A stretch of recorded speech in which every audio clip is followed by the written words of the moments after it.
कैसा था महात्मा गांधी का बचपन? क्या आप जानते हैं, गांधी जी बचपन में बहुत शर्मीले थे और उन्हें नकल करना भी नहीं आता था। कैसे एक साधारण बच्चे का जीवन सत्य और अहिंसा के महान सिद्धांतों तक पहुंचा। इस अध्याय में हम जानेंगे बचपन की वे घटनाएं जिन्होंने गांधी जी के विचारों की नींव रखी। तो चलिए, इस प्रेरणादायक सफर की शुरुआत करते हैं। अध्याय 2, बचपन। पोरबंदर से पिताजी राजकोट के रजवाड़े में सदस्य बनकर आए। उस समय मेरी उम्र लगभग 7 साल की होगी। मुझे राजकोट की प्राथमिक शाला में भर्ती किया गया। इस शाला के दिन मुझे अच्छी तरह याद हैं। शिक्षकों के नाम धाम भी याद हैं। पोरबंदर की तरह यहां की पढ़ाई के बारे में भी जानने लायक कोई खास बात नहीं है। मैं मुश्किल से साधारण श्रेणी का विद्यार्थी रहा होऊंगा।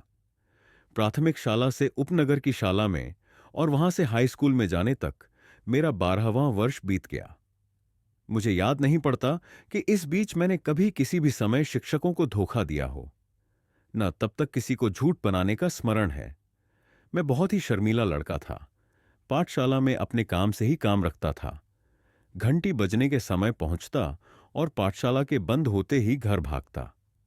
भागना शब्द मैं जानबूझकर लिख रहा हूं, क्योंकि किसी से बातें करना मुझे अच्छा न लगता था। साथ ही यह डर भी रहता था कि कोई मेरा मजाक उड़ाएगा तो। हाई स्कूल के पहले ही वर्ष की परीक्षा के समय की एक घटना उल्लेखनीय है। शिक्षा विभाग के इंस्पेक्टर जाइल्स विद्यालय की निरीक्षण करने आए थे। उन्होंने पहली कक्षा के विद्यार्थियों को अंग्रेजी के 5 शब्द लिखाए। उनमें एक शब्द केटल केटल था।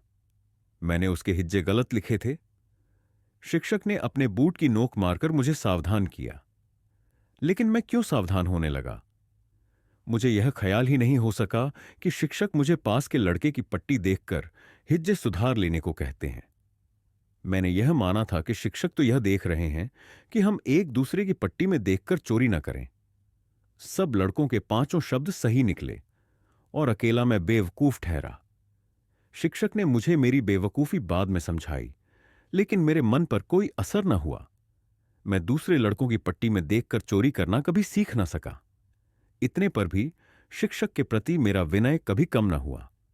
बड़ों के दोष न देखने का गुण मुझ में स्वभाव से ही था। इसी समय के 2 और प्रसंग मुझे हमेशा याद रहते हैं।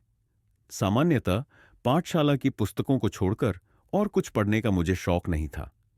सबक याद करना चाहिए, उलाहना सहा नहीं जाता।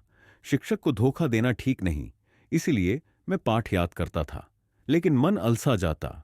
इससे अक्सर सबक कच्चा रह जाता। ऐसी हालत में दूसरी कोई चीज पढ़ने की इच्छा क्यों कर होती? लेकिन पिताजी की खरीदी हुई एक पुस्तक पर मेरी दृष्टि पड़ी।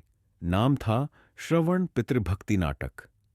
मेरी इच्छा उसे पढ़ने की हुई और मैं उसे बड़े चाव के साथ पढ़ गया। उन्हीं दिनों चित्र दिखाने वाले भी घर घर आते थे। उनके पास भी श्रवण का वह दृश्य भी देखा जिसमें वह अपने माता पिता को कांवर में बैठाकर यात्रा पर ले जाता है।